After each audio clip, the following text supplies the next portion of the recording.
Welcome to What the Fuck Wednesday, even though my sign says Tuesday because I haven't made one for Wednesday yet, because I keep hoping that things won't come up, but they keep happening. So what can I say? Anyway, it's good to see all y'all. I hope you had a better Tuesday than I did. Never mind. Just never mind. Anyway, we have 25 questions for you today. The way this show works is people send in their questions in advance. You can find the form to submit a question for a future show yourself at Debsterism.com. It's Debsterism.com, the same channel as the YouTube channel here, and the name of the channel on Twitch as well. And you fill out the form and you send your question in. We don't guarantee that your question will be picked, but if it has widespread appeal or if it's just kind of like really off the wall crazy, then most likely we'll get selected. And then we put them in a document. My cousin Candace handles that part of the show. I do the advice and, reading the questions and responding to them part.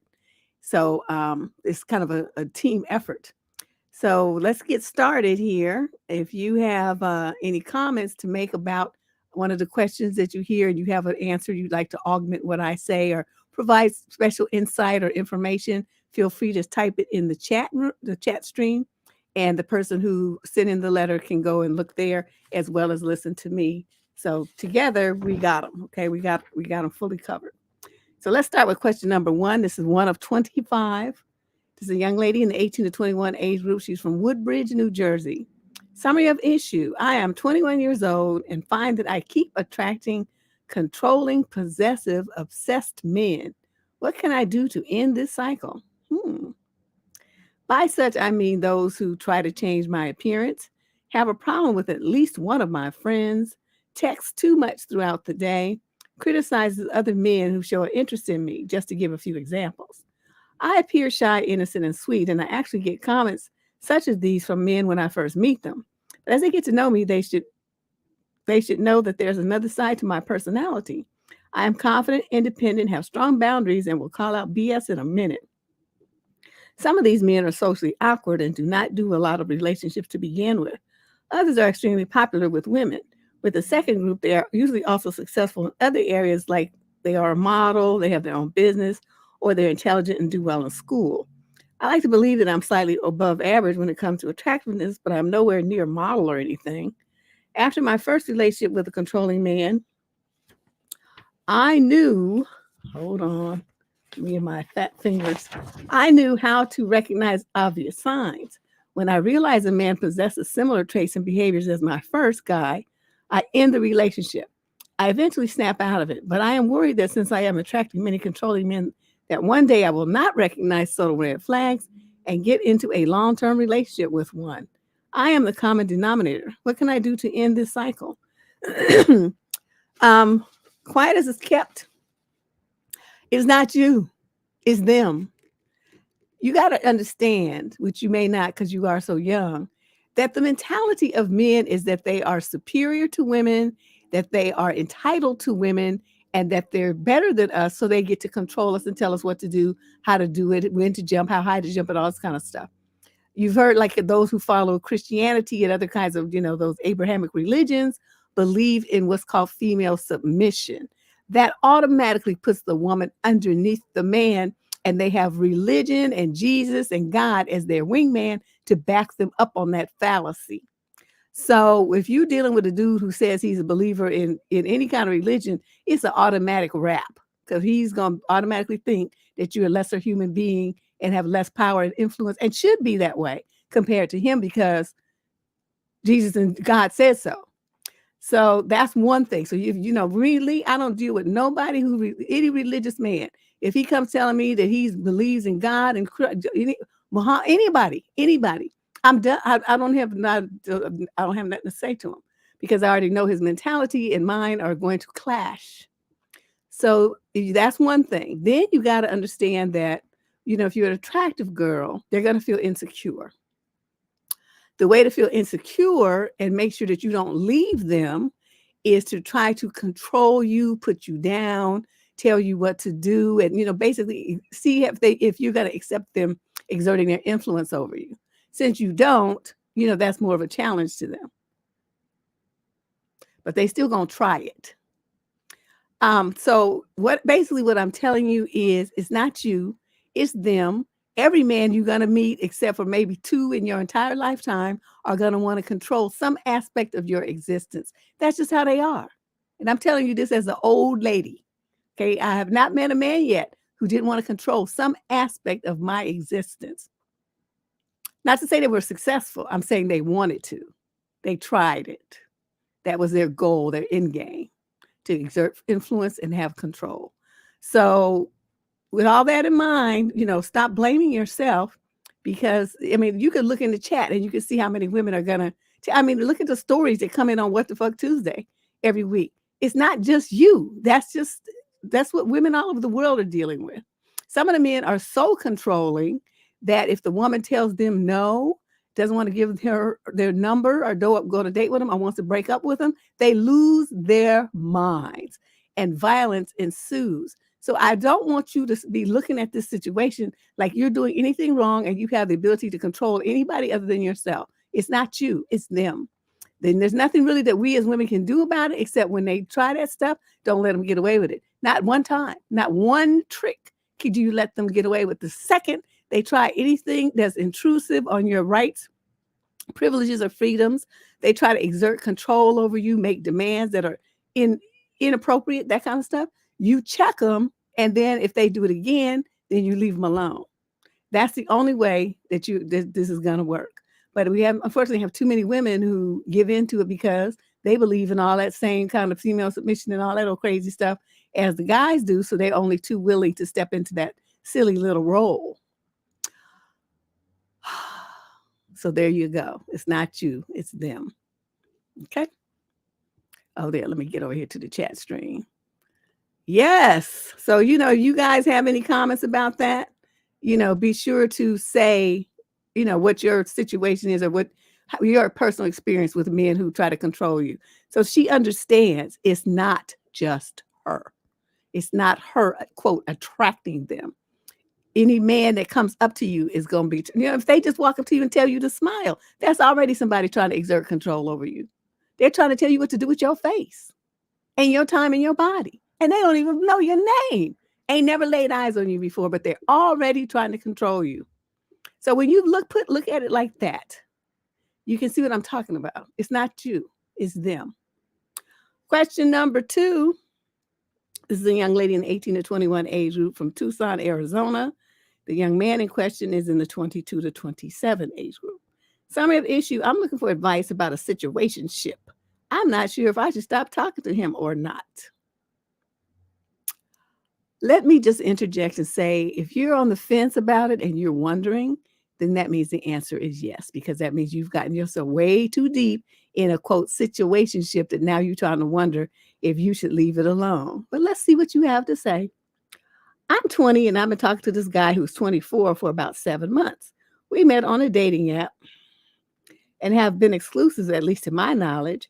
I'm up in arms about what I should do here. We are not labeled as dating. He doesn't refer to me as his girlfriend, nor do I refer to him as my boyfriend. But for about 3 months, I've been staying at his place weekly. One night, I opened up the nightstand drawer as I was leaving to put a charger he had lent me back. In the drawer were 2 pairs of women's underwear, and I found out he had still had dating app profiles up from when I talked to him about it.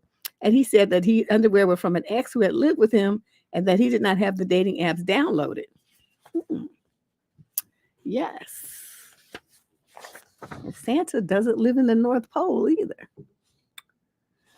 He just forgot to delete his profile, he says. I took his word for it as he seemed sincere and moved on. I have also said that I'm open to us having a more committed relationship, to which he replied that he still needs time, but assured me that I'm the only girl he has been talking to and seeing. Recently, I had noticed he still had the dating apps downloaded when I was staying at his place. I didn't question him or say anything about it because I'm unsure if this is my place. What should I do here? Am I wasting my time? Should I start to distance myself from him? Should I ask about the dating app after we had already talked about it? I'm very conflicted. No, what you are is very stupid. Okay, you say in this very first line of the letter that you in a situationship and that you don't call him your boyfriend. He ain't you not his girlfriend. Okay, so what is this letter about? Where are you conflicted? You have a fuck buddy. That's all you got. One that likes to have it conveniently next to him for days at a time. And since you offer yourself up like an hors d'oeuvre, he's going to take a bite. Okay, so that's all that is. Now you, you know, for you to sit here and try to wonder about if you should leave him alone. I mean, of course you can leave him alone. You don't have any commitment to him. You could not. You could block him and not ever talk to him again. Like right now, as soon as we hear this response, and he won't care. You know why he doesn't care? Because you're not his girlfriend and he's not your boyfriend, and y'all don't have no commitment, and y'all ain't a couple. Them panties are his souvenirs. They are not of an ex. Trust me. So if I were you, seeing as how you're starting to get your feelings involved in a situation where you should not have any feelings involved at all, you really shouldn't be spending this much time with him, and considering the nature of your situationship. So you're going about this all wrong and all kind of ass backwards. Just you doing too much. Stop going over there all the time. You go over there, you hit it, you quit it, and you take your ass home. You trying to treat him like he's your man, spending all that time with him and all stuck up under him and stuff, going through drawers and whatnot and having all these expectations. He's not your man. Keep saying that to yourself until it sinks in, okay? Because you just all over the wrong track here. Wasting your time. You was what time? You're free to do the same thing you're doing with him with 50 other dudes if you want to, and he's not going to care. He's not your man. So anytime you spending with him, it's not a waste if you getting your swerve on, just like he is. That's all y'all get together for. Swerveliciousness. That's it. So yeah, you getting all these feelings and stuff, it probably is better for you to distance yourself from him a little bit. I don't know what I need a swig. Luckily I remembered to restock my wine stock.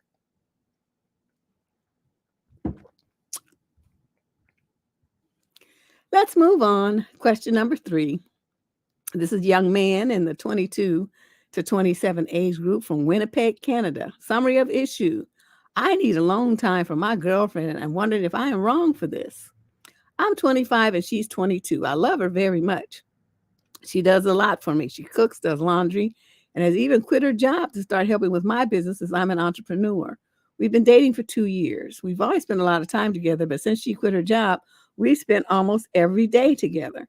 I understand that she is deeply in love with me, which I'm grateful for, but it's to the point where it feels obsessive and smothering at times.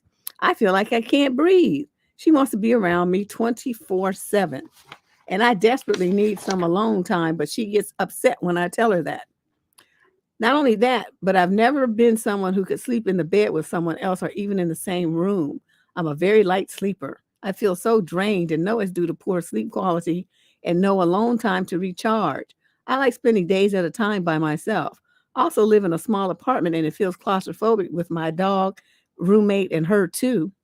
Sometimes I worry about taking the next step, marriage, because of how much alone time I need. I don't want to lose her, but I also don't want to drive myself crazy making someone else happy while I sacrifice. How do couples navigate things like this? Oh my God, I had a boyfriend like this and I lived with him too. It was like the worst thing ever. Ever. In my life, it was the worst thing ever. That's the one who I was telling y'all when I broke up with him. He was hanging on my leg and like all on the floor and stuff, 6'2", looked like a model. I mean, dude was cute. I don't mess with ugly dudes. He was fine. And then he was just like all stretched out on the floor, just like sobbing like a 5-year-old. And it was just so distasteful. But he was like that. He just wanted to be like up under you 24/7 and stuff. And his look, his physical presentation was so completely opposite to how he was emotionally. It was just the weirdest thing. I could never really come to grips with it because he looked like he was hard and, would F you up and just, didn't, he just had that persona. But behind closed doors, oh my God. So, child,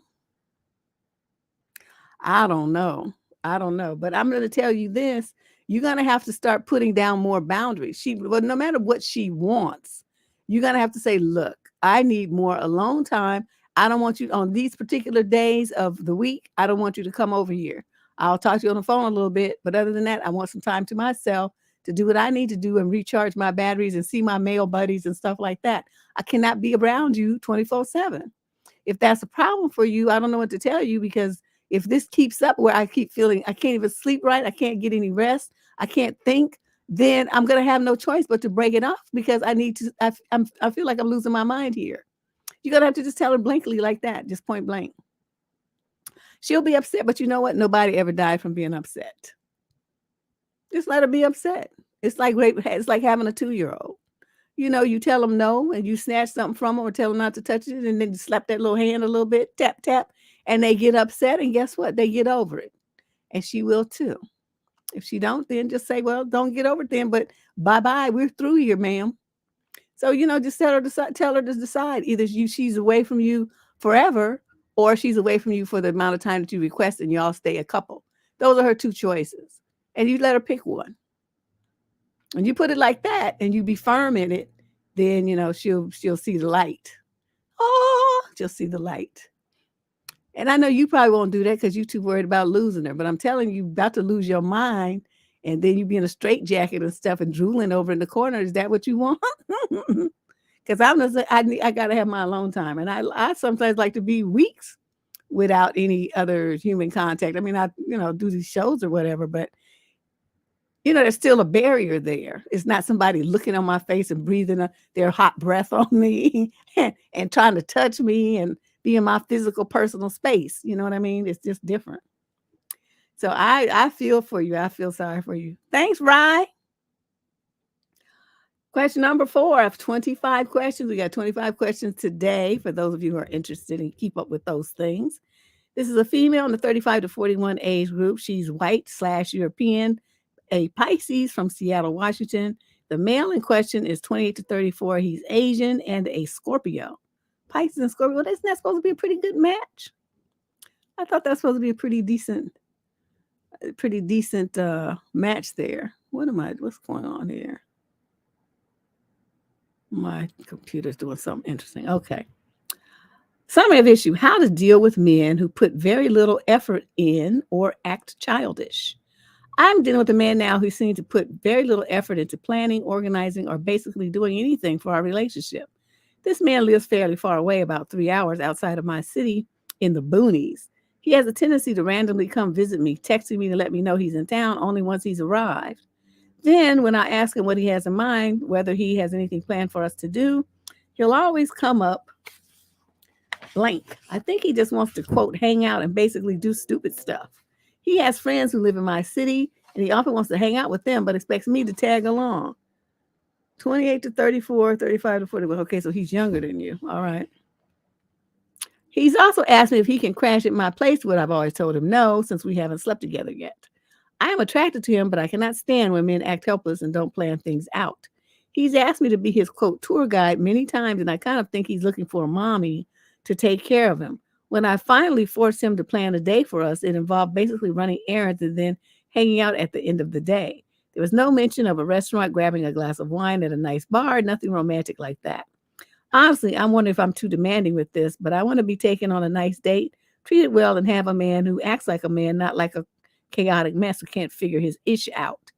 Is this just how modern men are? I feel like he's treating me like a cheap third option and putting zero effort in. But whenever I decline to see him, he makes a huge deal of him driving 3 hours to see me and acting like I'm the bad guy. He's very good at guilt tripping me. What should I do? Block and delete. What are you doing?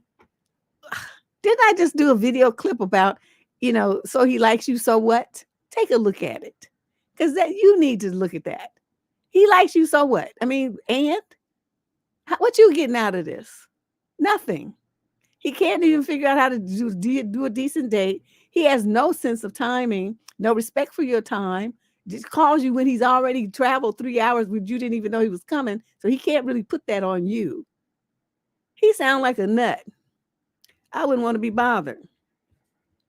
But I don't know how long you want to put up with this nonsense, but I suggest you rethink the energy that you're expending in this silliness, and then make adjustments accordingly. Because you're not getting nothing out of it. He don't plan no dates. He don't spend real time with you, and then you're not even getting no nook either. Girl, what is you doing?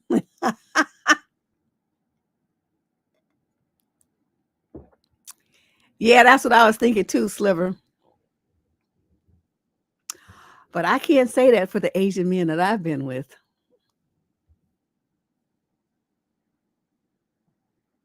It was some shit straight out of the Kama Sutra. But let's talk about that another time. Question number 5. This is a female in the 35 to 41 age group, mixed race from Pensacola, Florida. Summary of issue: getting back into dating after becoming a widow. Hi, Deb. I have been a widow for a year. I met someone at a dating app in December. We have been seeing each other regularly since, texting several times a day for weeks on end. My friend works third shift and overtime most weeks, so his schedule makes it difficult to see each other very often. He works overtime on Friday night until 4 a.m. Saturday morning. I am currently not working, so I have met him quite early at his place. I didn't see it as him controlling me, though. There have been a couple of weekends where he had family gatherings a few hours away, and we didn't spend time together on those weekends. We've gotten fairly close. We have much in common and make each other laugh.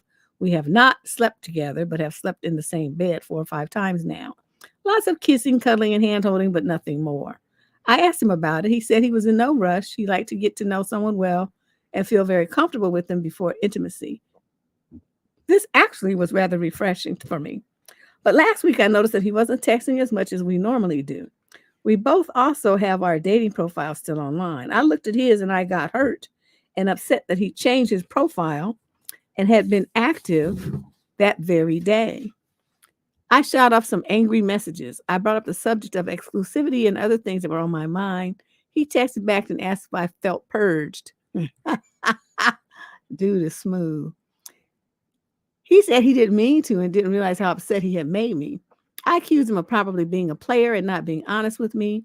He said he's not a player except for pool, darts, and golf. He told me he thought I was very beautiful and sweet and had no reason to feel inferior. We texted a little this morning. He seemed much like his normal self. I asked if we could get together this weekend to talk over dinner. He said he was going to his dad's, but what about the following weekend? Now, I'm not sure if I don't believe that he's going to his dad's, so I'm going to be crushed if he becomes unavailable the weekend after this. I told him I was sorry for being jealous and making assumptions. It's a difficult time for me right now because it's my husband's death anniversary on the 25th.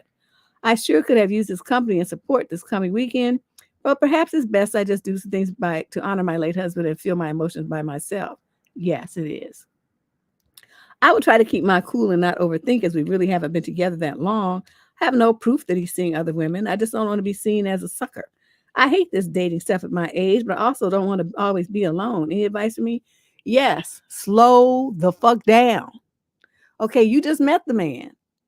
Okay, you just met the man, but this is the problem. And I had this problem too at first until I snapped myself out of it.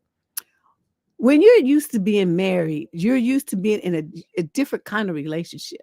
The marriage is a good one. Now, if it's jacked up, then all bets are off.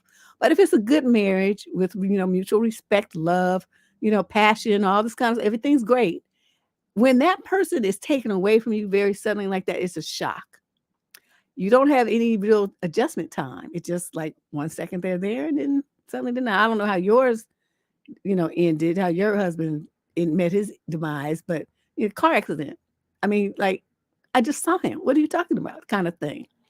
So you don't really have any time to, like going through a divorce where you get time, months to kind of get used to the fact that you're not going to be with this person anymore.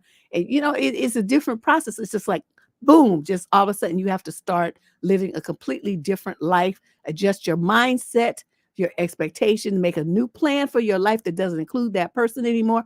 It's a rough ride.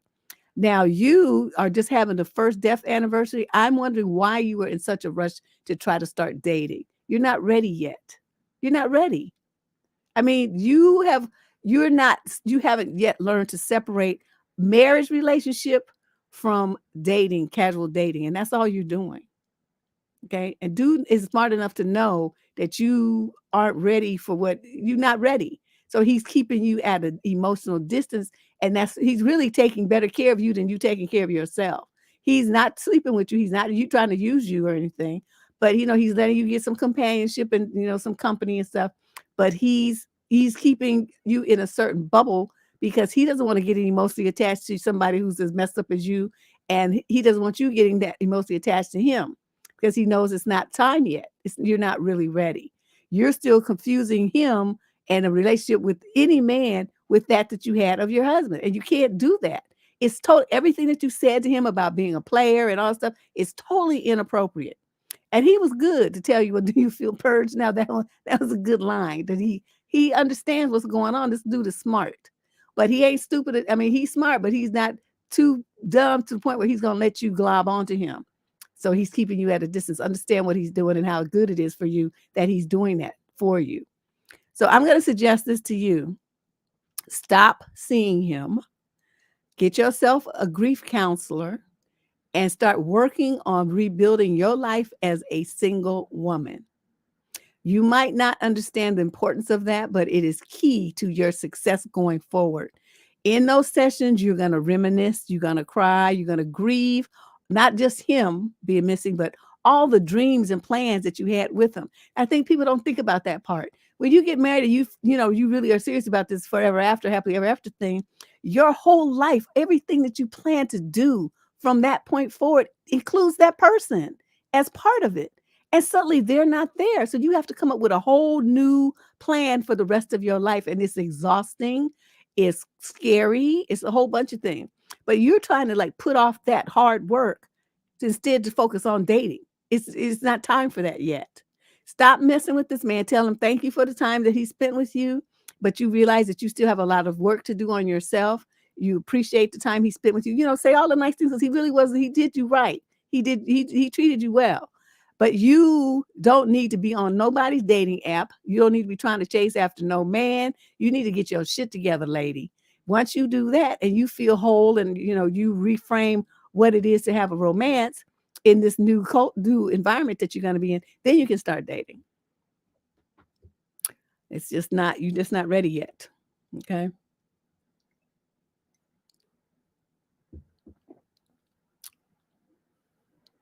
What? No, I don't think he's not hiding. I mean, it doesn't matter what he's hiding because she's not his woman. He's not, they're not a couple. So he's under no obligation to tell her all this business. Neither is she under any obligation to tell him. So y'all got to reframe this. People keep having all these expectations. And this man's not stupid. He knows with this woman in this mental state that she's in, if he slept with her, she would become a stalker. She's not ready. She's confusing marriage relationship with casual dating. I'm telling you, that's what's going on here. Her expectations are of a husband. He's not even her boyfriend. So all the stuff that she said to him is totally inappropriate. The feelings that she's having are totally inappropriate. And it doesn't matter about ED and all this old stuff here because they're not in that space. So, this is about her, the work that she needs to do. It's hard. Been through it myself. It doesn't matter what he's after. This letter is about her. Y'all focusing on the wrong thing here.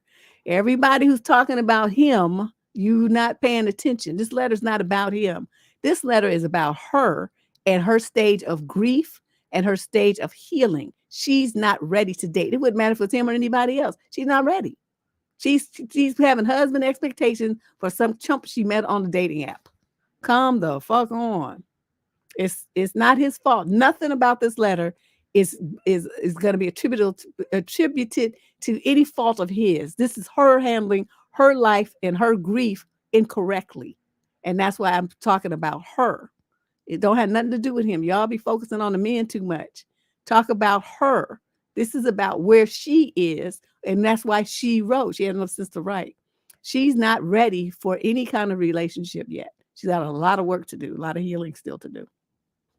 Question number 6. This is a female in the 22 to 27 age group. She's African American from Louisville, Kentucky. Summary of issue: what can my man do to stop giving me beard burn? I started dating this guy who I really like. However, his stubble is very sharp with his 4C type hair. Oh my God. And has been destroying my mouth and chin area. I honestly prefer him with a clean shaven face more than a grown out beard, but my skin can't take much more. It makes it painful to be intimate most of the time. How can I prevent this from happening? Well, you can exchange him for another dude that doesn't have 4C beard hair. I don't know about you, but dudes, they show that they have a V on their chest and they have like them little kinkaburls. No, can't do it. I mean, you could have that kind of hair, but do not have no kinkaburls on your chest. I can't look at that. I don't want no beard stubble stabbing me because it's sharp and I have very tender skin. I could not do that. So I'm just saying, maybe they have relaxers for beards. I don't know what to tell you, girl, because it's something I just don't do. I can't. I cannot. I'm not going to be doing that. Then you have it's like you get scabs. It scabs over because the skin is rubbed off. So then you walking around looking like you have mouth herpes and stuff. I can't do it. No. So I don't know what to tell you. You asking the wrong person, because that's something I would just look at. And he would have kissed me one time and I would have felt all that stuff stabbing my face and scraping all my skin off. And I'd have been pushed him off and been like, okay, this is not going to work. We're not going to see each other again. And that's how I do things. I'm very particular. I'm not saying you got to be mixed or have, what black folks call, quote, good hair, but I'm not doing that to my face. I'm not going to do it. I'm not doing it. I don't know. You prefer to have a clean shaven face, but why can't he just, like, if he shaves in the morning, then before he sees you, he has to shave again, right? Don't he have an electric shaver? I think they do closer shaves, but I don't know what to tell you. I just how I do it though. I'm not messing with you. I don't want all that to destroy my face for a man. You go take that somewhere else. Question number 7. This is a female in the 28 to 34 age group. She's European, Cancer, from Chicago.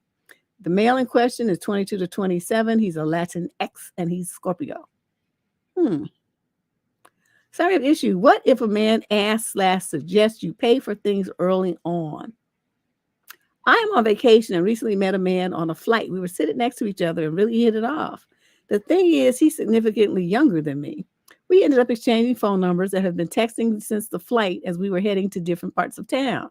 I knew he was staying in a less nice accommodation with his friends because they're young and really can't afford the same kind of place that I can.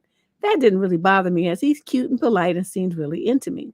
However, recently while we were texting, he was asking me about the accommodations me and my friends, oh boy, here we go, are staying at. We're in a nice rental house in the better part of town. I was telling him about it. He said something like, oh, cool, maybe we, meaning him and his friends, can crash with you. I was a bit put off because I don't even know him that well. And it's also not my MO to pay for anything for a man. I also would never let a random group of men stay with me overnight. I basically told him I didn't think there was room, even though there is, and he dropped it and didn't bring it back up.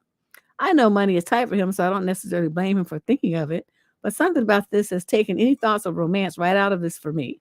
In retrospect, I did pay for us to get a taxi when we left the airport because I was going to get one anyway, and he genuinely couldn't get cell service and couldn't order an Uber. He offered to pay me back, but I told him not to worry about it. I'm in my mid-30s, so money's not an issue for me anymore, and I totally understand being in your early 20s and broke. However, I also don't want to be put in some kind of sugar mama role, and as attracted as I am to physically and personality-wise, I'm wondering if this is a big enough issue to drop him over. He seems really eager to see me and really wants to meet up, but part of me lost all interest when he asked that question. Do you have any thoughts about what I should do? With you on vacation? What you, oh my God, lady. Okay, let me just put it like this. When you're on vacation, I mean, no, I don't want you being a sugar mom. I'm not trying to say that either. But what I'm saying is when you're on vacation, you're still judging him by long-term relationship standards. It's a vacation. Okay, when the vacation is, you're going to do something, you're going to never see him again. So have fun. Do what you're going to do. Be safe and sensible. Have a good time. And if you pay for a dinner, a couple of drinks or something with your spurious money, then big whoop-de-doo. You would have spent it on some bullshit anyway, so why not spend it on having a good time on your vacation with some hot young man? You feel me? Create memories, okay? Create some memories and stop tripping. Now, if he started asking you for $500 or something, well, then I can understand. But he takes you out, he pays for some drinks one night, and then the next night you pay. Big whoop-de-doo. Why you tripping? You're putting way too much on this, for a vacation fling, which is all that this would be.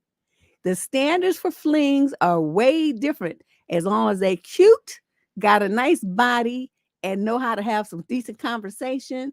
Being a good dancer doesn't hurt. And know how to put down the dang-a-lang. Okay, that's it. Those are the 5 qualifications. You ain't trying to marry him. Okay, you're not even trying to date him. This is a fling on vacation. Reframe this and stop putting standards on around him for a long-term man that you would have. Okay, relax the reins, have yourself a couple of days of fun, and get your ass on your plane and go back home. That's what you do. Oh my God, I'm the queen of having a fling on vacation, right? Y'all know my Hawaii story. So every time I see women like this and they're holding back and they're all worried about all this old stuff, it's like, what you worried about? I mean, so what? You balling, right? You said you in your mid-30s, money's not a problem. So what, you drop $200 or $300? What? I said, 50, but it could be way more than that. Long as you're not giving him money. Now, if you spend it for y'all to have a good time, it's creating memories for you just like it is for him, right? So, and like I said, you can spend it on some bullshit anyway, and you know this. Designer bags and whatnot.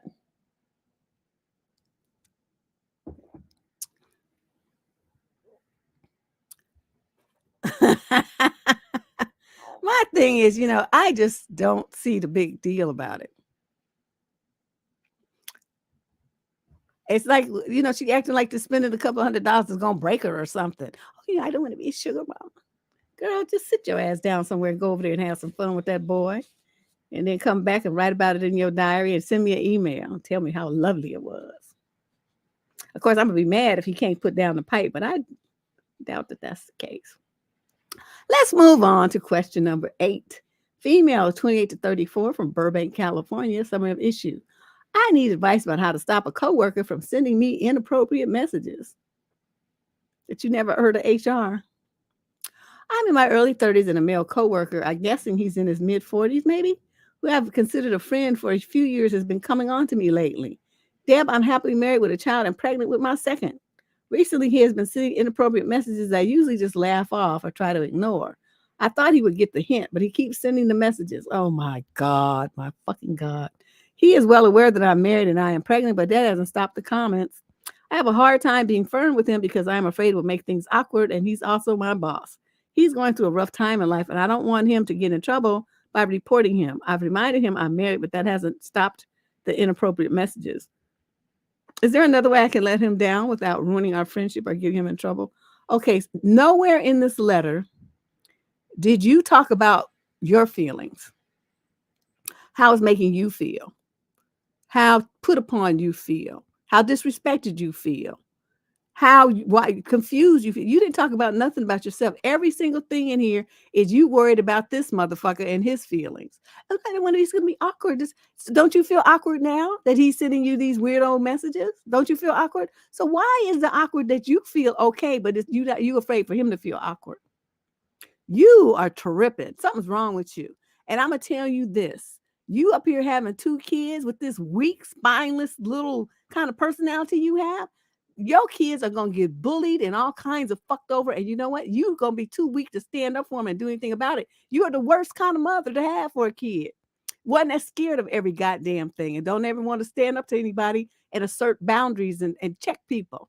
The worst kind of mother to ever have for a kid because you don't do shit. You can't even do shit for yourself. So I know you're not going to step up for your kid because you're going to be, it's going to be awkward. And their feelings and then other parents, what are they going to say? You that kind. So I'm going to tell you this, and you better say this to yourself until it rolls off your tongue. The next time he sends you a message, you're going to go to his desk and you don't care who hears and say, I want you to stop sending me these messages. See, nowhere in here have you said that. Well, I told him I was married. No passive bullshit. That's some old weak, spineless shit. He knew you were married when he sent him. He knew you were pregnant, obviously, right? So why would you remind him of that? He don't give a fuck about that. You tell him, I want you to stop sending me these goddamn messages. And if you send me one more, we're going to meet in HR. I'm telling you right now, this is unacceptable and stop doing it. Now, once you say that, which you haven't said yet, once you tell him to stop, if he does it again, then you can take him to HR because he would have been warned that that's what was going to happen. And you will have the proof of it because he's so stupid. He didn't even say it. He sent it in writing. So you have evidence. That's how I would handle him. Now you say it's going to be awkward because it's your boss and stuff. That means he knows better. And he's going through a rough time. He's about to go through a rougher one because it's going to be called a sexual harassment lawsuit and termination by the company because you have evidence. He ain't seen a rough time yet.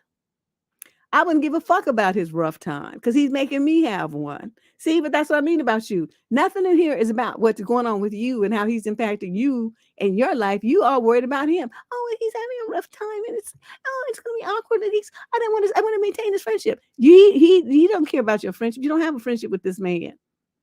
I don't know what the fuck you talking about, lady. He's not your friend. Friends don't treat each other like this.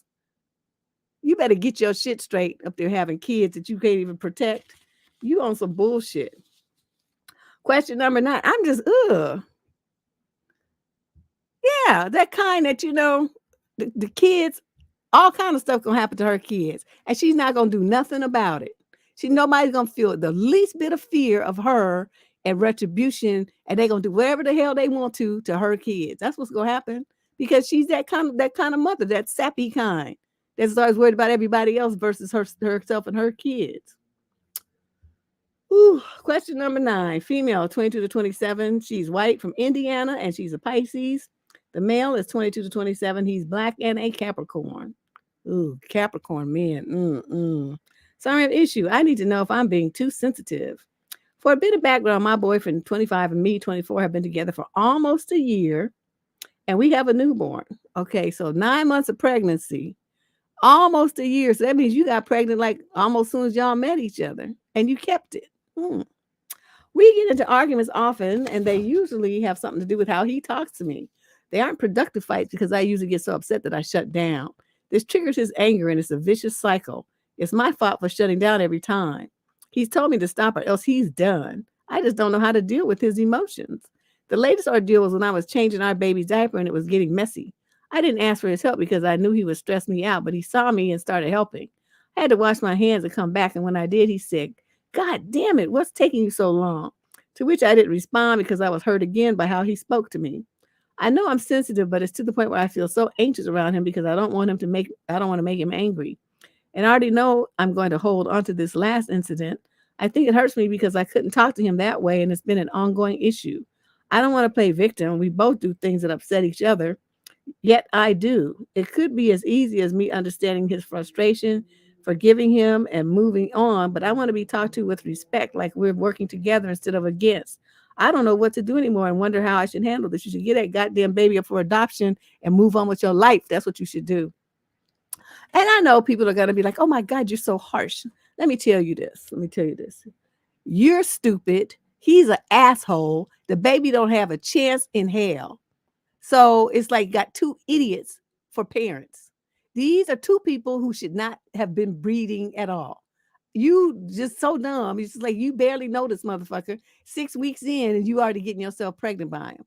And now you're figuring out that he's a jerk. He's stupid. He's insensitive. He's verbally and emotionally abusive. These are all things that you could have found out if you had taken your time and dated him for a little bit. But you didn't do that. I don't know what you was doing. I don't understand why you would let yourself have a baby by somebody you've known for 6 weeks. I don't understand that. And that means you had been having unprotected nook, right? So you didn't even really know the dude. And then you have an unprotected nook to allow yourself to get pregnant by somebody that you only knew for 6 weeks. I just don't understand. And now you want to be acting all brand new and shocked and surprised that he's a fool. But see, had you taken your time, you could have found out he's a fool. So this is what you're going to do. You're going to tell him, I don't want this baby anymore, and I don't want to be affiliated with you. I'm going to give this baby up for adoption. If you want to take it and adopt it, then you can do that. But I'm a deuce out. I don't want nothing to do with either one of you. That's what you're going to say. And then you're going to go on your merry way. You're going to take your little ass back to college, and you're going to make something of yourself besides a baby mama. Okay? This is stupid. This is stupid, stupid, stupid. You're stupid. The baby's going to have two ignorant fools for parents. He's a stupid, his genes should definitely not be in anybody's kid floating around on this planet. And the kid won't have a chance in hell because it got two idiots for parents. Give the baby to somebody who can properly raise it, love it, and teach it something. Because that ain't neither one of you. Oh, my God. This is unbelievable. And, newborns can get adopted. They get adopted like within hours practically. So, and as long as they don't have any health problems. Well, actually, people even take them if they do have health problems. They don't care. They just want a baby. So you don't have to worry about the child being, well-loved and adopted by somebody who's going to care and all this kind of stuff. Get your ass to find out what you need to do to get the baby adopted. If you live in one of those areas where where you drop the baby off at the fire station or something like that, then do that. Honey, I know, but people like to think, I will get comments. Trust me, I will get comments about how harsh this is. And, but that's her baby and she loved the baby and this and that. I don't give a fuck about her. I don't give a fuck about him either. I'm talking about what's best for the kid. And what's best for the kid is not to be in an environment with two fools. One, the mother getting abused, which, by the time the kid can walk and talk, it becomes a part of it too. And 2-year-old is the most dangerous age to be around somebody who loses their cool like this. That's why 2-year-olds are the most abused children and the most murdered children too. So, with somebody is tempered like this already, it's not a good bet for that kid. And she too silly to even think about protecting the kid. So it's just a bad scene. The baby needs to be out of this environment and on over there somewhere with some mature people that can take care of it and be responsible for it. Question number 10, female, 22 to 27. She's Latinx from Tyler, Texas. And the male, also 22 to 27. He's Latin too. Summary of issue. My boyfriend seems to resent me for not helping out around the house more when I'm the only one who's working. He's been unemployed for the last few months after his seasonal job ended. He's also been having a hard time finding work since he got a DUI, which has been adding a lot of stress. I work a full-time job and sometimes wind up doing overtime. I pay all the bills, the rent, the groceries, and help out financially as needed. Lately, he has been getting upset because he thinks that I'm not helping out enough with household chores. He says I don't cook or clean up after myself. I do take out the trash, help with putting away dishes, and I do rinse out my dishes, and I pick up my dirty clothes. I may sometimes forget about some clothes on the floor, and sometimes I forget about some of my dirty dishes in the sink that I leave overnight, but I still feel like I'm helping out when and where I can. On my days off, I like to relax. I only get 2 days off and sometimes only 1. So that's my only time that I get to recover from long work week, and that doesn't seem to be okay with him either. One day we really got into it, and he said I act like all of this just happens and that I live like people who have been picking up after me my entire life. He says he thinks I'm lazy. He also says he does not feel appreciated. I've said thank you and that I appreciate him for everything he's been doing. I don't say this every day. I don't feel like I have to, but I do appreciation. When I was unemployed and he had a job, he expected me to take on all the housework and cook for him. So it just seems fair that he should be wanting to do most of the housework and not complain about it. He just has this air about him where he seems to resent me and is fed up saying I treat him like a maid, rolling his eyes at me, sighing whenever I'm around, ignoring me. I don't know what to do next. Kick his ass out. You paying the rent, that means it's your place. Okay? Yeah, your place will probably look like a pigsty in short order, but guess what? You be the only one there making a mess, so you be the only one responsible for it. So if it don't get cleaned up, or if it does get cleaned up, it's still going to be on you. But this, I would get rid of him. I don't understand why you want to feel like you need to support a grown man. Even if his seasonal job ended, he could do temp work.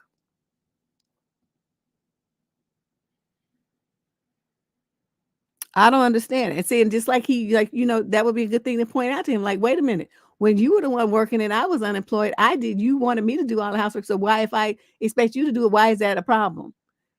Now the tables are turned, but suddenly you want to bitch and complain. No, this is how it is when only one person's working. The other one takes care of all the household stuff. And anytime you don't feel like you want to do that anymore, there's the door, pack your shit and put your hefty bags in motion and go. Nobody's keeping you here. And speaking of appreciation, I'm over here busting my ass working overtime and stuff like that to support your ass, oh monkey ass. And what are you doing? Sitting up here bitching and complaining because you got to wash a few dishes. Fuck out of here. He wouldn't want to complain to me. I'd be like, you could leave. As a matter of fact, I highly recommend it. I don't know. I just could not be bothered.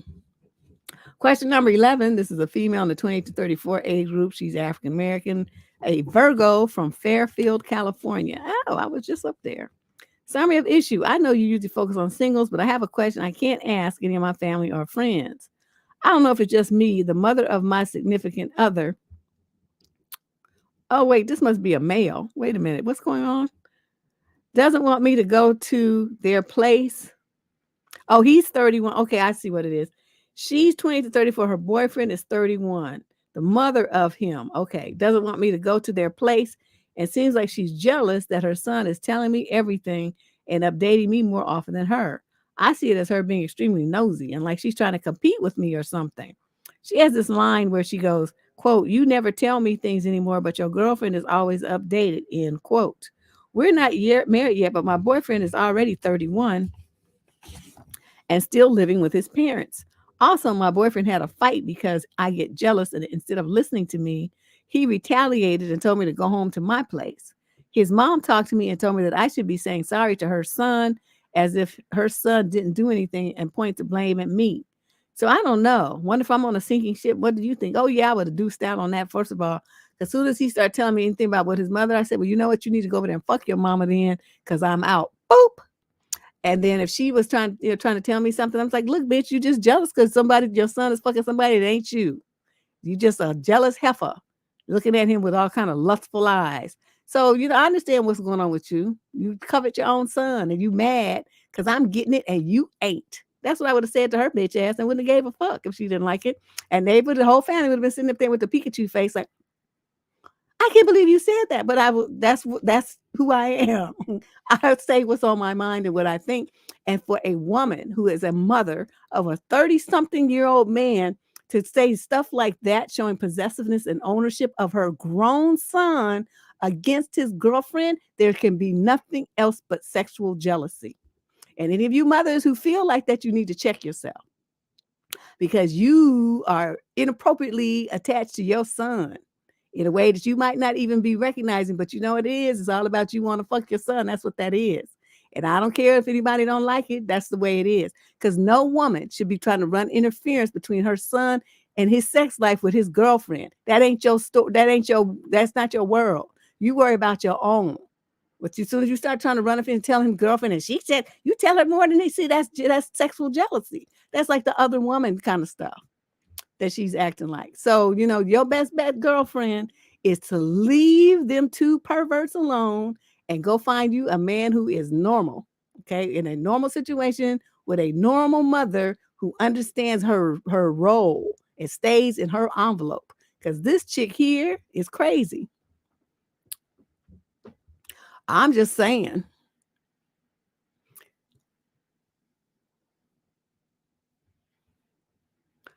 She's not concerned with the mom's opinion. The boy is. Didn't you hear the part where he threw her out based on what his mother said? He's more worried about his mother than she is. That's what she says. He got a fight because I get jealous, and instead of listening to me, he retaliated and told me to go home to my place. His mom talked to me and told me that I should be saying sorry to her son as if her son didn't do anything and points the blame at me.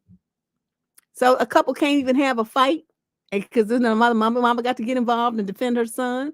I'm telling you, she got other woman attitude. She's acting like the other woman. So, girl, you better jump off this shit here. This is crazy. Yes, he is. That's what it is, button to button. It's exactly what it is. He put more emphasis on his mama than his woman, and that's not normal. That's not normal. And any young man listens to this, if you let your mother run you like that, you're fucked up in the head. Okay, you need to go see a shrink and learn to separate from your mother, which is something you should have done at 12 or 13. You in your 30s and you still sniffing around after your mama, letting her run your life, there's a problem there. You're not really a man yet. You're still a kid. If you're not really a man yet, you don't have no reason to be having a wife, girlfriend, sex life because you're still a child. Those kind of things are inappropriate for you because you're not mentally and emotionally prepared for that kind of adulthood living, that adulting. Yeah, very weird. Very weird. Every time I meet a man who starts telling me something about his goddamn mother, I'm like, I don't give a fuck about that bitch. And I say stuff like that to him, and they'd be like, "Well, how can you take that so disrespectful? It was disrespectful for me, for you to come and tell me anything about that bitch. I don't feel like hearing about her. Are you here with me? Then motherfucker talk about me. I don't want to hear about your mother. She got a man. Let him talk about her. That's not your place to talk to me about your goddamn mother. I don't give a fuck." And they just be like so outdone. It's like, oh my God, your mouth is horrible. So what you want from me? I just don't like it. I don't like. I used to tell people, I was like, any man I get with after this, I want his mother to be dead. But now that I'm old, that's more likely to be the case because I just don't feel like that mother-in-law drama, mother interference. I just don't want to be bothered. Question number 12, female, 28 to 34. She's from Dallas. She's Latina and Aquarius. The male in question is 22 to 27. He's an Aquarius also, and he's Haitian American. Girl, I'm trying to tell you the real.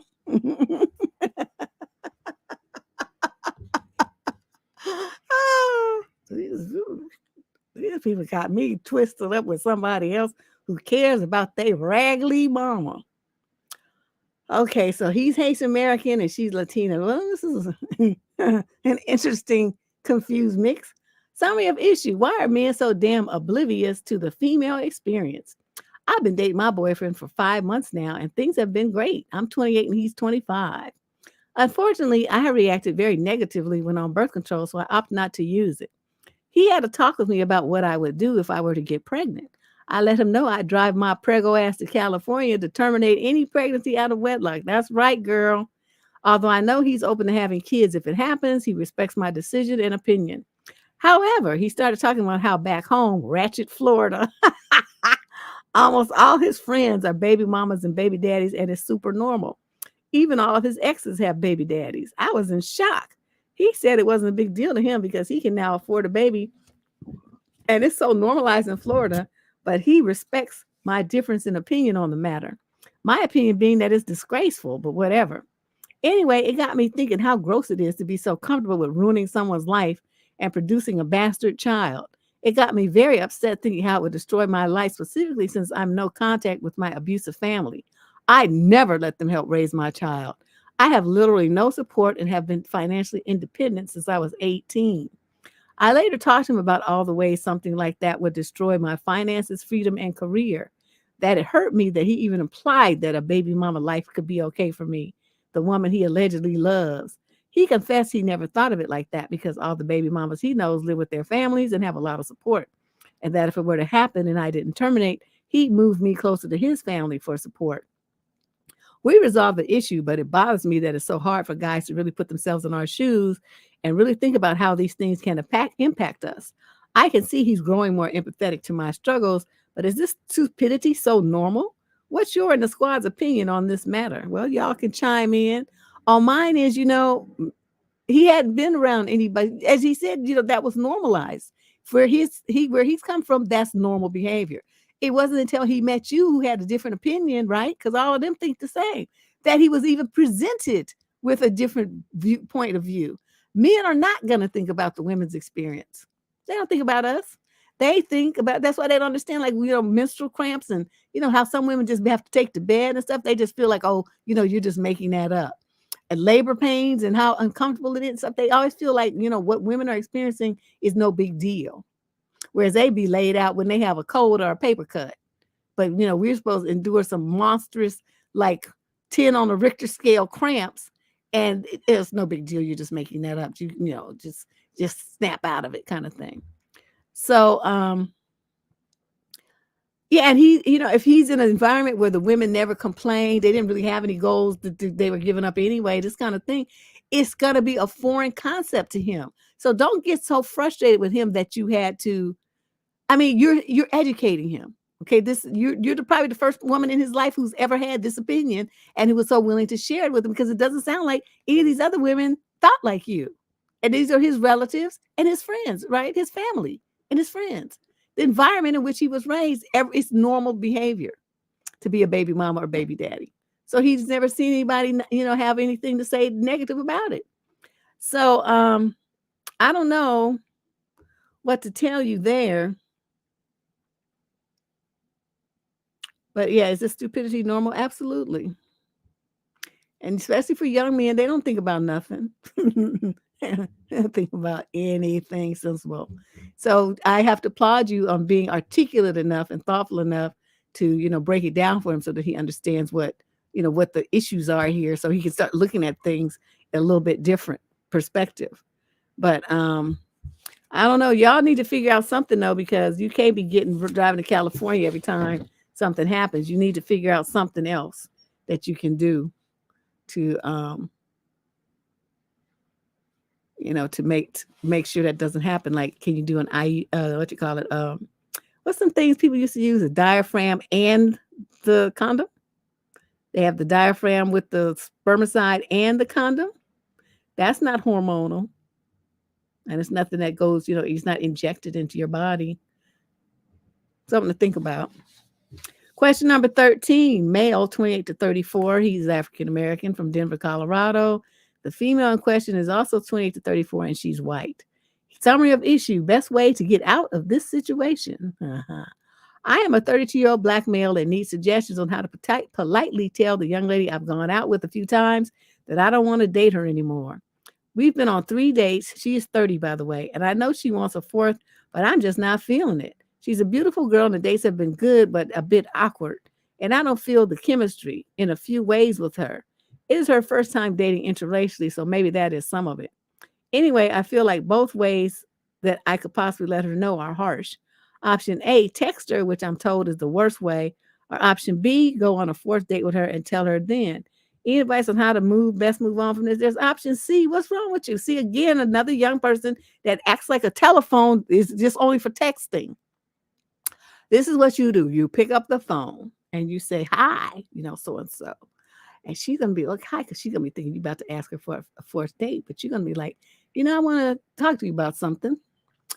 And she's going to be like, what? And you're going to say, I've been giving it some thought, and I'm just really not feeling this situation. So we're not going to go on a fourth date. And I think this is where this ends. This is where this is going to end. And she's going to be all devastated. But why? Oh, my God, why? What did I do? You're going to say it's nothing. It's nothing that you did. But it's just like, when you like people, there's people, you can like them, you can respect them, you can admire them and all that stuff. But in order for the person to flip over to a romantic relationship, there has to be some heat. There has to be chemistry. There has to be physical attraction and, and ease to get to being around that person. And we just don't have that. You're a perfectly nice person, though. I'm really glad I have met you. I've enjoyed our dates together. But, we're not going to move forward into anything romantic. But I want to let you know I do appreciate the time that you've devoted to me, and getting to know you was great. And I wish you luck. I hope you find what you're looking for. Or end call, right? Because we can't do click anymore. We have to do end call. And then that's it. Okay? How hard is that? That's handling yourself like a grown man. Okay? You don't go on a fourth date and tell her in public in a restaurant and stuff like that. That's so cruel. She might do it in a way so she's at home, she has privacy, so she can have her emotional reaction, so she's going to have one. My God. And use the goddamn phone. What's wrong with you men these days? You don't ever want to use the phone for anything sensible. Just want to text people or look at them popcorn sites and stuff. Stupid stuff.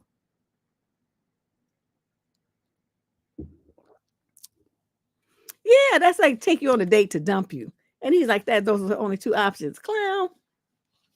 Do the option I told you, which is choice C, which you didn't even consider. Call her and take care of this business on the goddamn phone. Question number 14. This is a female in the 28 to 34 age group. She's white from Plymouth, Devon, England. Summary of issue. He doesn't consider what he did to be cheating, but I sure do. I'm 34 and found out that 10 months into my relationship with my boyfriend, he is 31, was he was still talking to his ex that he was with for 3 years and lived with before he got with me. Okay, girl, that is the longest sentences with a whole bunch of details. You could have broke that shit up. Okay, 10 months into the relationship, which you don't say how long you've been the relationship is. He was talking to his ex. You found out that he was talking to the ex for 3 years and he lived with her too. Okay. They broke up a few months before we started dating, but I don't know if he ever really stopped speaking to her. I found out that he was texting her and talking to her on the phone daily. Well, almost daily. They spoke on the phone for over an hour most days. He hung out with her a few times too, claiming it was in her apartment building social room, and both of them said nothing physical ever happened. Each time he was with her, he lied about who he was with. He also still had her nudes and pictures of the two of them on his phone and was also sending her gag gifts off of Amazon. He claims it was just friendly and she was someone to talk to. He says no emotions were involved, but he's not an emotional person. I consider this cheating, especially since they spoke so frequently. He lied about seeing her, and it doesn't seem like they had a real separation after they broke up.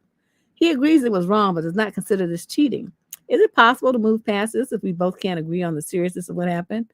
Let me break this news flash to you. If you want to break up with somebody, you don't need their permission, their consent, their approval, their buy-in for them to like it, nothing. Because it's about you and what you like and what you feel and what you believe is good for you. So in this situation, he's a damn lie. He knows very well it was cheating because otherwise he would have told you. That is the truth. That's the matter right there. If they're hiding what they're doing, they know that it's wrong and they know there's something that would be violation of the relationship, and that's why they hid it. So I would want you to understand. I mean, I don't know what's still going on in between them, but at that point, he's emotionally, he's still with her, but you were just meeting his physical needs and his needs for, some physical connection and companionship or whatever. But he still was attached to her emotionally and probably still is. Yeah. So you don't say when to stop or if it even stopped. So we don't know if it's over. And so, like I said, if you consider it cheating and in your standard of relationship, then you don't tolerate cheating, then to me, this is cheating because he certainly lied about it and, misrepresented stuff and knew enough that it would hurt you enough and that it would be a violation that that's why he hid it. So you have to decide that. I can't decide that for you. Some women, get over it because they don't really be tripping, but then some women are, that's like written in stone for them. So I don't know which one you are, but there you go. Question number 15. This is a female in the 18 to 21 age group, mixed race from the UK. The male is an 18 to 21 and he's white.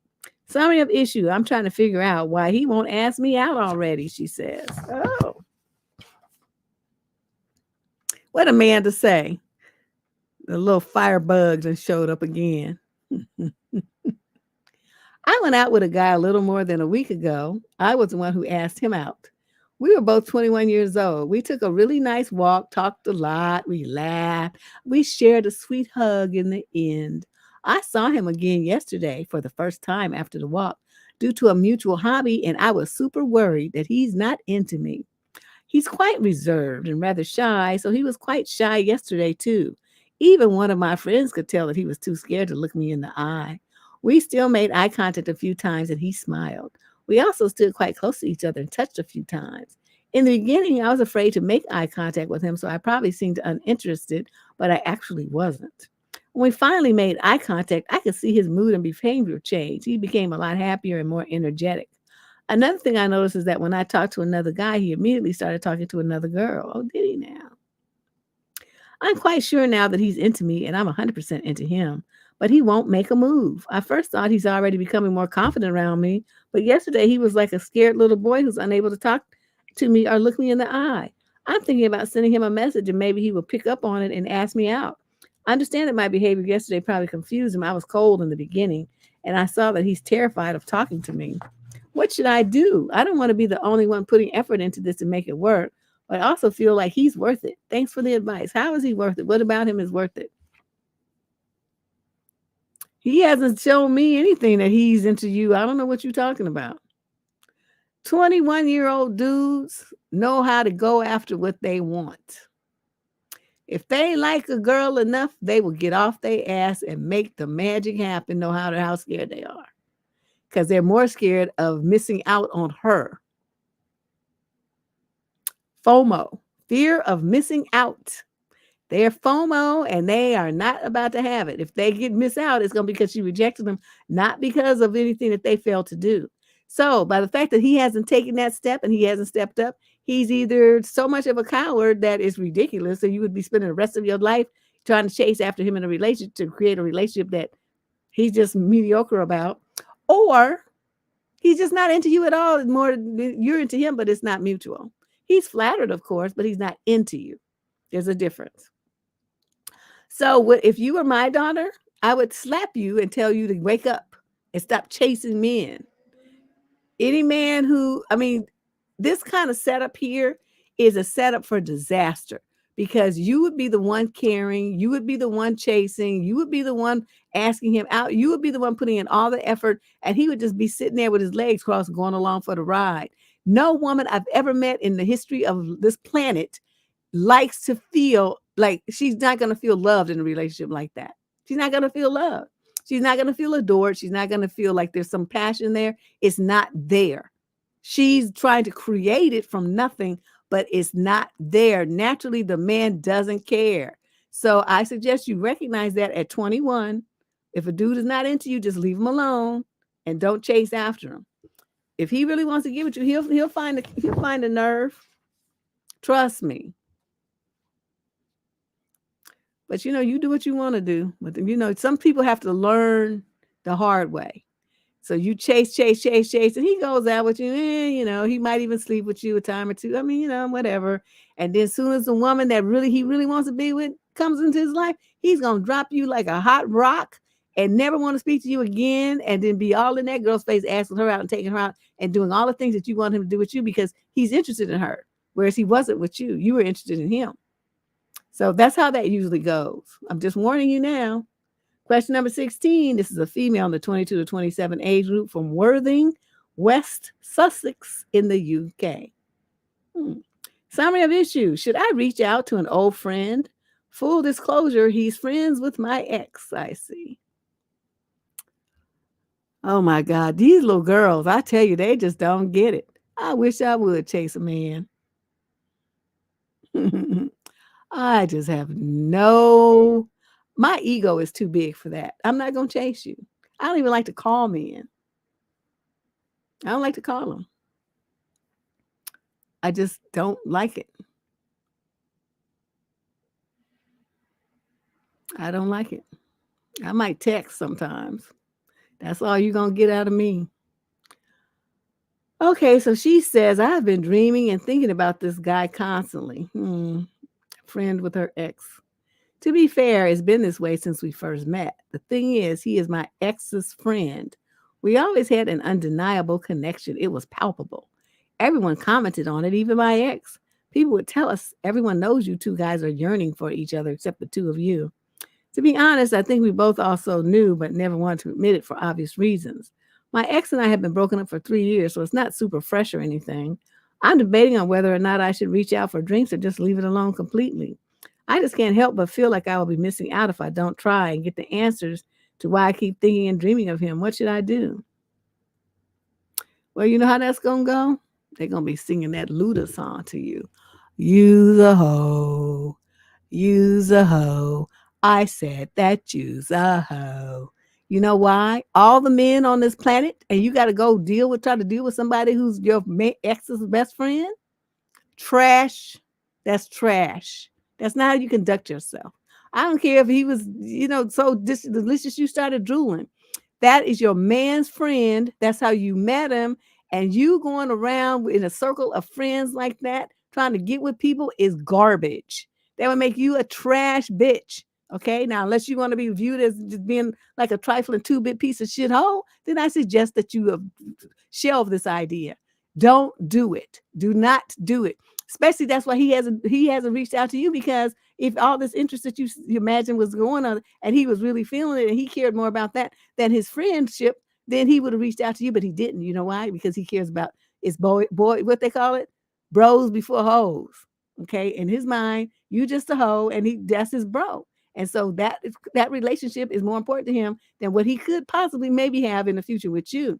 I suggest you read the room. Okay, read the room and leave this idea alone. My God, what is wrong with these girls?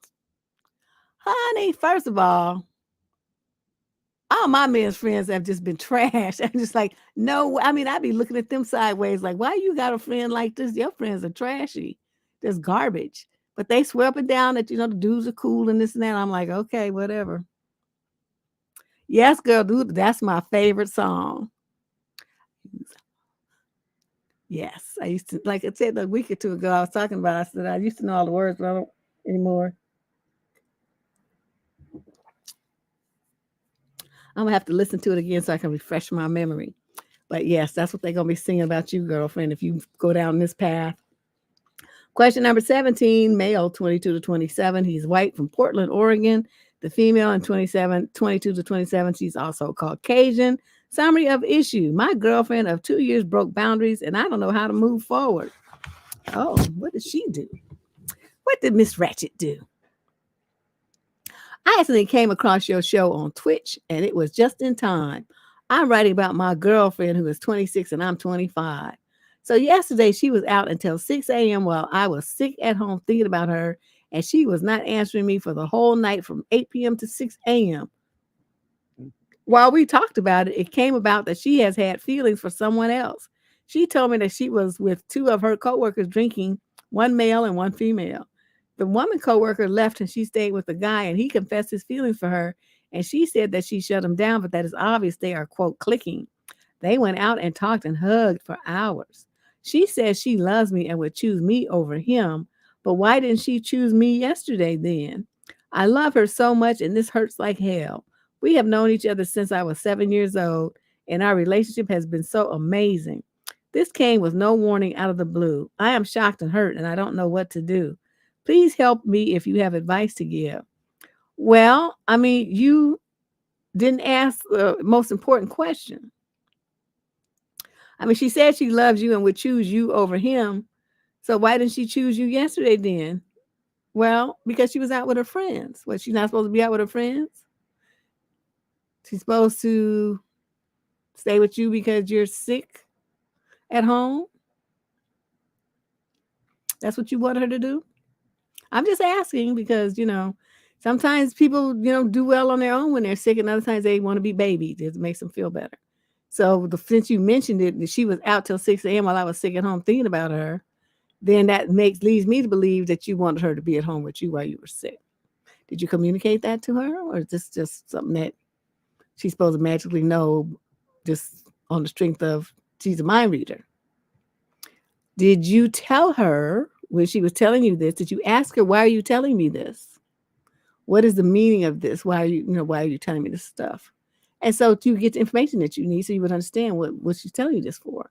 Because you asking me to be a mind reader, and I don't know what she was thinking. I don't know what she was telling you. She's one of them kind of chicks that want to be honest and purge her soul or whatnot. And then the main question is, she said she would choose you over him. Then you have to ask her, well, what does that mean? If he decides to pursue you, what's going to be your path? What are you going to do?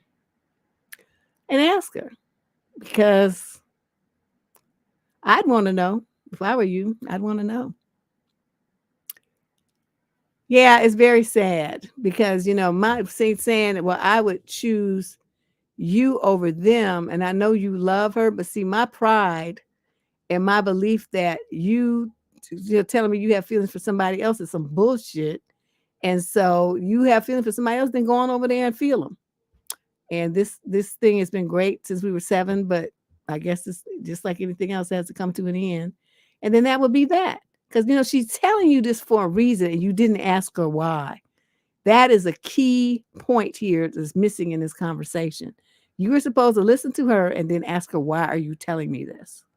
Okay, so you could get a real clear understanding of what she was thinking, why she feels the need to explain all of this to you and tell you about these feelings that she has for someone else and all this little stuff here. I'd want to know. Hey, thanks, Tay. Yeah, I'd want to know the answer to that because that's a weird thing to come home and tell your mate. I have feelings for someone else, but I choose you over them. Interesting. Question number 18. This is a female in the 22 to 27 age group. She's African American from Washington, D.C. The male in question is 28 to 34. And where it says race and location, she wrote clown posse.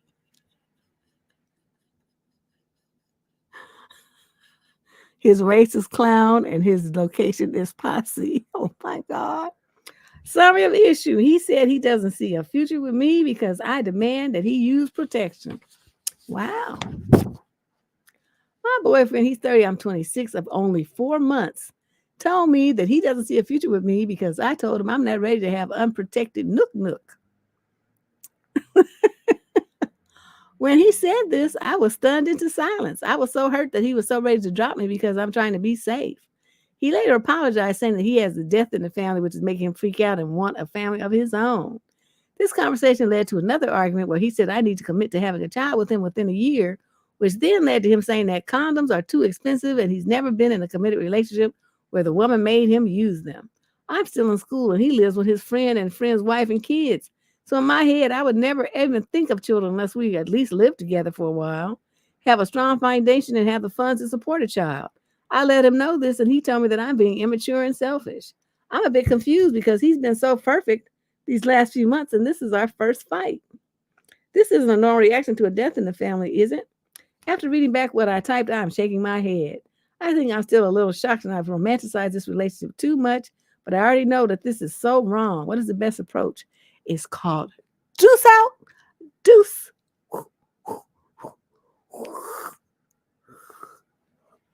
That's what that's called because what's going to happen, see, now that you said this, he's going to be trying to find a way to get you pregnant and then try to convince you to keep it. So the thing that's so interesting is he said he's ready for a child, or are you and a family of his own? Are you ready for a wife? Because that's the first part of this equation, motherfucker. Marriage, wife, husband, then children. I'm not trying to be nobody's baby mama. That is like a low status something I'm not trying to be. So I don't know what you're thinking about, but it's not gonna happen not over here because your conversation you talking is crazy. Well, I've only known you for 4 months. I'm not trying to be in that position with you. Nigga, I don't know you like that. So we are going to stop seeing each other because I'm not going to take any chance that you're going to have an accident and slip up and accidentally get me pregnant or take it off when I'm not looking or something. See, that you can't trust them when they start talking like this. You should never sleep with him again after this conversation. That was a rattlesnake shake right there. And the fact that he got mad when you said it shows that he's going to do what he wants to do and you're going to end up pregnant. You better listen to me. You better listen. Stop fucking with this man. Stop it right now. If you don't end up pregnant, he just hopping around with, they never made me. So that means he's been having unprotected nook with a whole series of different women. No, you keep that over there, Mr. DD. Yeah, that's when they do it because they mad that you told them no. So they stealth you. Yeah, you end up with some horrifying disease and a baby. Question number 19. This is a female in the 22 to 27 age group. She's white from Albuquerque, New Mexico. Summary of issue. How do I deal with my boyfriend constantly ignoring me? What? How you have a boyfriend who constantly ignores you? What's wrong with you? I have a boyfriend. Both of us are 27. We've known each other for several years, but we just recently started dating. There's something that he does that hurts me. It drives me completely insane. Our relationship is long distance. He's in Florida, and we mainly text on WhatsApp. At times, he appears very excited to talk to me. Then he starts taking a very long time to reply, even though he is online. After that, he completely ignores me for a few days, doesn't answer my messages or respond to my calls at all, despite me constantly bombarding him with messages. This is a pattern in our relationship. During the time in which he doesn't reply to me, I feel absolutely devastated. I can't even describe that horrible feeling. I did talk to him about this a few times. He is depressed and in a very bad place in his life, both mentally and financially. He said to me that he feels like he's fighting against himself at this stage of his life, and that if it weren't for his financial instability, he would have proposed to me. I told him I feel like I'm the only one making any effort for this relationship, and he agreed. He admitted that he hasn't done anything yet for me, but he promised that he will make it up to me when his life takes a turn for the best, hopefully. Interesting. Now it's been 3 days since he started ignoring my messages again, and what pisses me off more is the fact that he appears online on WhatsApp. If he doesn't feel like talking to anyone, why is he online? I feel horrible. I'm actually on the verge of crying. I broke up with him before many times because of this same issue, but we keep getting back together. I feel like he is now taking me for granted because he knows I'll always be there whenever he returns. When I think rationally, it seems to me that the correct thing to do is get away from him far, far away. But I can't seem to do that. I just can't. I love him way too much to be able to do that. He is my first love, and I doubt if I'll ever be able to love someone this much again. What am I supposed to do? Slap the shit out yourself because you acted like a dumb fool, desperate and crazy. Do you know the word first? Well, you know what that means? That there's shit that comes after it. That means that it's just your first, not your only, just the first, not the best, just the first. Okay. And this is like trash. I mean, I don't understand what you're tripping on. You've known him all the time, and you just created this relationship that's making you miserable. You cry, you break up and get back together. It's not meeting your needs. You don't talk to him. He ignores you. I'm trying to figure out where's the relationship part at. You know what I think happened? That's what I think happened. I think he said, yeah, let's be the relationship. And you said, okay. And then he tapped that ass because he's been waiting to try to tap it for years since you've known him. And now his curiosity is satisfied and he's done tapped it. And now he don't want to be bothered with you no more. That's what happened. That's what happened. So what you would be wise to do is just block him and go on with your life. Because he ain't talking about nothing. He's not doing anything sensible. You wasting your time. And plus, what's a long distance relationship anyway? What's wrong with you? I don't understand how people do that. I think you can't get to me in 30 minutes. That's geographically undesirable. I can't be doing that shit that involves planes, trains, buses, and all that. Driving for hours, no. It's bad enough going to visit my relatives up in Fairfield and Vacaville and stuff where they all live. You know, if there's traffic, that's a 2-hour drive from me. Shit. I can't imagine. That's family. You think I would do that over some man? Please. I mean, he could do it, but I'm not going to. Question number 20. Female, 18 to 21. She's African American from Houston, Texas. Summary of issue. I found out that my recent new date isn't 19 like he said. How should I go about this? Oh, he lied.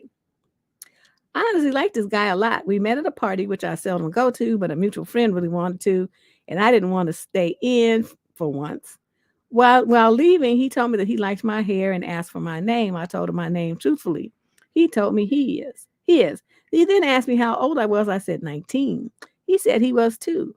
He did have features that looked older, but in this day and age, a lot of younger people look older, so I didn't really think too much of it. We started hanging out and certain things happened that told me he must have been older. For example, he had his own apartment. I figured he might have been a hard worker though, so yet again, I ignored it. He had a relatively recent car. Maybe it was mom and dad's money, a gift. Again, I ignored it. I actually found out he was 29 when I accompanied him to an appointment. Okay. Once we got in the car, he immediately addressed it. He wasn't further deepening his lie. He apologized and confided that he lied about his age because he couldn't imagine that I would have wanted to be with him if I had known he was 29, and he's right. But now I just feel like I'm in way too deep. I've slept with him countless times. We're comfortable with one another, and I genuinely like him. But I can't believe he'd lie about something like that. It's only been a few days, and I haven't really made any comment on it. I'm just shocked. How do I go about this? You tell him, look, you started this relationship on a fraud. You purposely and intentionally lied to me about your age, knowing that I did not want to be with no grandpa motherfucker like you. So we're going to stop. We're going to break up. That's what you do. You're 19. I mean, 10 years is not a big deal when you're like, say, if you were 29 and he was 39. I mean, that's not as bad, but you're still a teen.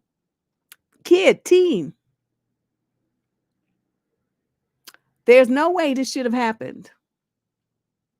He's purposely like, this is like predator behavior to get somebody who's young and naive. I mean, just barely legal but he's definitely, trolling for young women inappropriately. He's 29 years old, almost 30. He should be dealing with women like 25, 26, 27, not people that are still in their teens. So you need to wise up and tell us you in too deep, you never in too deep. You should don't have you heard about marriage and divorce? It's never too deep, especially when you're just dating. You tripping.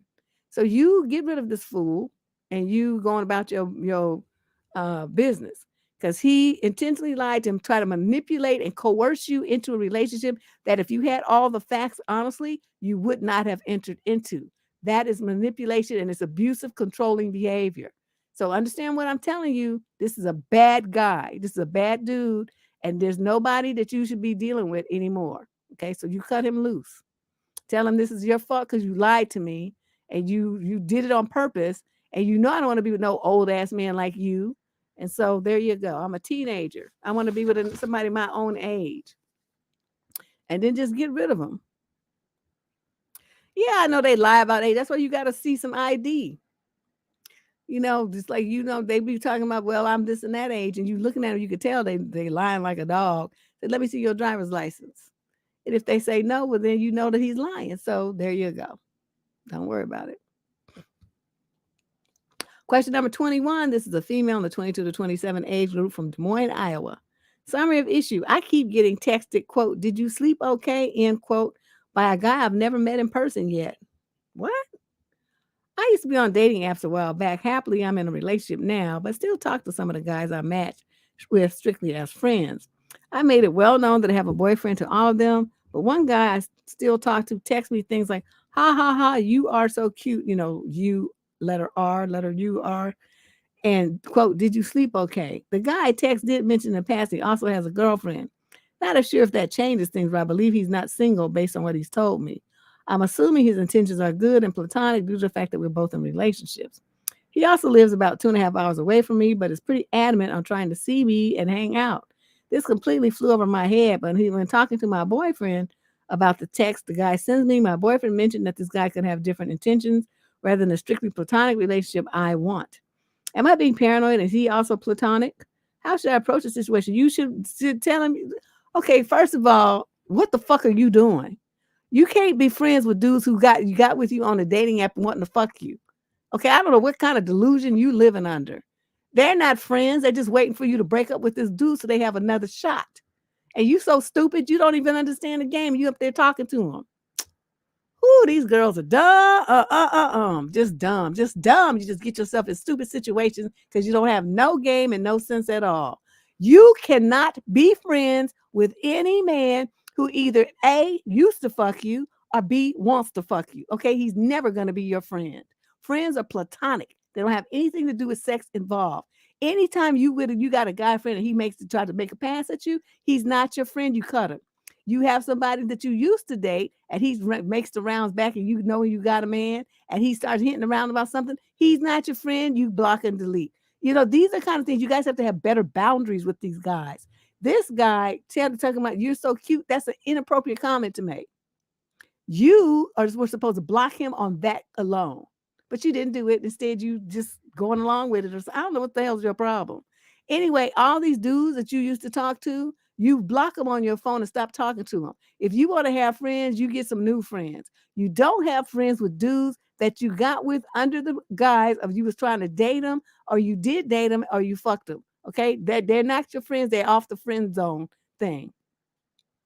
This is just so ridiculous because she's attention seeker. She want attention. That's why she keeping all these dudes around, thinking that people still want me. Low self-esteem having hoe. This is ridiculous.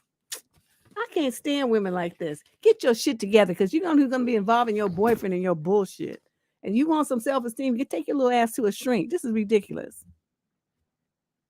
She likes, of course she does. It's not really validation. It's just attention. It's attention because they're, wherever they live and doing whatever. This is all over the phone. It's not validation per se, but it's just attention that she's, getting these different dudes that, used to want to be with her to still talk to her under the guise of a friendship. It's full of shit. I don't see what kind of weak ass boyfriend she got either, because I would have shut that shit straight down. Like, you do that if you want to, and we're going to be through here, ma'am. Because you either going to talk to me and focus your energy on me in this relationship, or you going to be over there holding around with all them motherfuckers. You pick one. But it's not going to be both. So, honestly, these dudes, they don't have like no spine either. Question number 22, female 18 to 21. She's black from San Antonio, Texas. She's black from San Antonio, and the male in question is 18 to 21, and he's Latino.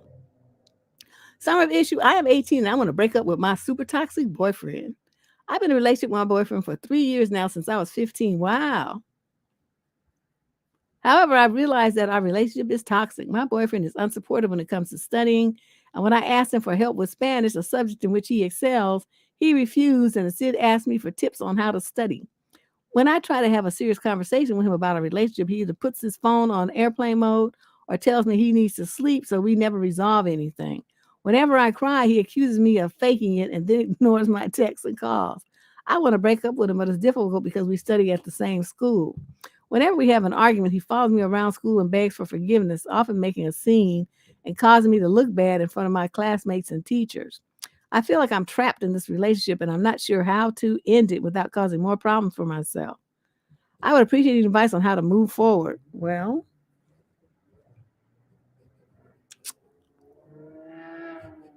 what school are you going to? Well, anyway, whatever school you're going to, is there, I mean, that can't be the only school in San Antonio, right? Why don't you transfer? If you have relatives that live out of state, go to school where one of them lives. Go stay with them for a season or semester or a year or something. Whatever you do, you need to put some space between you and this dude. And then when you leave town, you're going to get a new phone number. You're going to just turn that one off. No referring number. You're going to shut down all your social media pages. And you're just going to be incognito. You feel me? Because you need to let him cool down and for the situation to kind of eradicate itself. This is why, as I say, young girls should not have boyfriends. Dating at 15, 14, 15, 16, ridiculous. No girl should be tied up to some other boy until she's at least 18 years old, minimum. There's just too much risk to her. And I know these little girls would be like, oh, everybody else has a boyfriend. I want a boyfriend too. Like it's a consumer item. What you don't realize is just because everybody else is being stupid and doing something dumb, does that mean that you have to do it too? What are them little girls getting out of that? Nothing but a headache. February actually was Teen Dating Violence Month. I wanted to do something about it, but then I just didn't have enough energy to hunt up some, I was have like one guest or something. But I'll do something later in the year. This is just, So you think about that, investigate that, talk to your parents and see if there's some relative out of state where you could go and stay for a year or so and do a year of school, year of college, at their location before you come back. Okay. And then do what I said. Change your phone number, close all your social media pages. Don't tell anybody, any of your friends, especially those that know him, where you are. You just disappear. Question number 24. Oh, no, 23. I'm sorry. Female, 22 to 27. She's African American, a Cancer from Grand Rapids, Michigan. She says, summary of issue. He told me the next date I was going to be the one paying. Oh, did he now? He mighty bold. I just went on a meet and greet first date. He paid for the coffee and cake. He told me the next date is on me. This totally turned me off. During the date, he mentioned the price of the cake and the coffee, which was kind of weird. I offered to pay, but he said, no, it's okay. He gave me stingy vibes. Why would he mention that? That kind of killed the romantic vibe. I still liked him enough to want to see him again. But I just got turned off by that. He's saying directly that I should pay for the next date. I don't mind paying, and I probably would when planning the date, but I hate being told directly that I should. I like him and want to give a chance, but I see that as a red flag. Is it just me, or is it really a red flag? Oh, yeah, it's a pimp move. Because, see, this is the thing, and this a lot of girls don't get this. He took you out for some little Mickey Mouse cake and coffee, and he says, you're going to pay for the next one. The only way that would work is if you took him to the exact same pace and you ordered the exact same thing at the exact same time of day, so it was the exact same price, and then you paid. Then that would be fair. But chances are he's going to want to pull out, now we're going to a restaurant. We're going to go someplace that's going to cost you about $75. That's what he wants. So to me, when somebody tries to get in my wallet like that and tell me what I'm going to do with my money, see, I would have had to cuss him out right there because I know me. he would have pulled that little pimp move. I said, motherfucker, I'm not going shit nowhere with you. And threw down the money for my cake and my coffee and walked the fuck out. That's what I would have done. You're not going to tell me nothing like that. Them little pimp games don't work on me. I know them moves. Fuck out of here. Oh, raggedy ass cup of coffee and nasty ass. The shit was nasty anyway. Probably went to Starbucks. Worst coffee in the world. I don't know why people drink that. Yeah, it's just all kind of stuff. Gonna tell somebody what they gonna do with their money. I wish somebody would tell me that so I could act a fool. I just like to act a fool anyway, but that would just give me like a signed permit to act one. Question number 24. This is a male in the 22 to 27 age group. He's Black from Fayetteville, North Carolina. Summary of issue. I'm looking for advice about co-parenting due to my baby mama using her daughter not to see mine. What? Currently, I'm dealing with my baby mama not letting me see my 5-month-old newborn because she doesn't want her other daughter to get used to me being around. You might be thinking, well, she's not wrong, but before we had our newborn, I've taken her daughter, and my other daughter to the zoo, dates, trips. We stayed in hotel rooms like a family, but she's not telling me this. I've told her also that you can't keep using her daughter to stop me from seeing my newborn.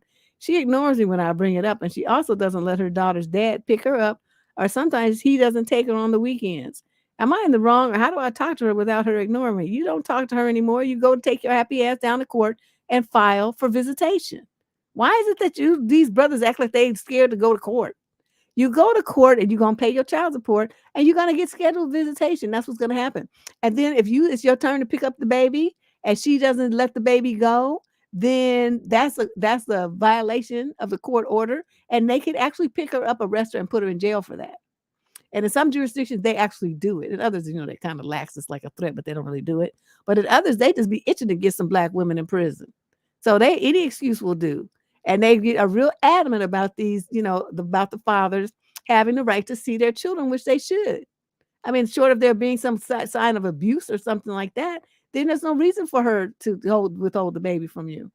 Now, let's talk about you for a minute. You already got one baby mama, some miscellaneous random stray broad that you got pregnant. Now you got another one. Is this going to be a habit, sir? You ain't got wife in the first. Ain't no kind of serious family issue thing going on here. You just dropping babies all over the place. Stop it. Grow the fuck up and handle yourself like a responsible man. This don't make no damn sense. You made one mistake. Okay, my grandfather said once is a mistake, twice is a habit.